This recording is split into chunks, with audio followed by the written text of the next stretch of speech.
Breaking news, এবার ইতিহাসের মহানায়ক হয়ে অবসরের ঘোষণা দিলেন মার্টিন গাপটিল। আন্তর্জাতিক ক্রিকেট থেকে অবসরের ঘোষণা দিলেন নিউজিল্যান্ডের মার্টিন গাপটিল। মার্টিন গাপটিলের অনবদ্য কিছু রেকর্ড যা ক্রিকেট ভক্তদের মনে আজীবন গেঁথে থাকবে।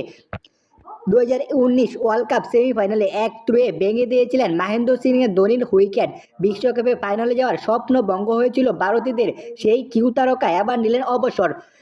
2015 সালে 237 রানে নক খেলেছিলেন, যা ক্রিকেট ইতিহাসে আজও ভক্তদের মনে গেঁথে থাকবে। এই রেকর্ড কেউই করতে পারেনি। 237 রানের নক খেলেছিলেন মার্টিন গাপটিল। একের পর এক করেছিল, বোলারদের স্তম্ভ করে দিয়েছিল মার্টিন গাপটিল।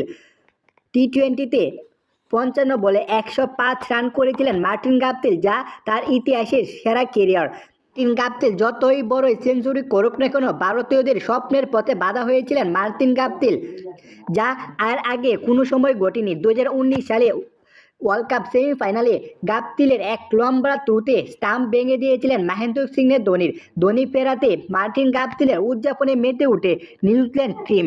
ভারতের ফাইনালে বাধা হয়ে দাঁড়িয়েছিলেন মার্টিন গাপটিল। খেলাধুলা টুকরো টুকরো খবর পেতে এনসাইক্লোপিডিয়া স্পোর্টস নিউজটাকে সাবস্ক্রাইব করে আমাদের পাশেই থাকুন। ধন্যবাদ এভরিওয়ান।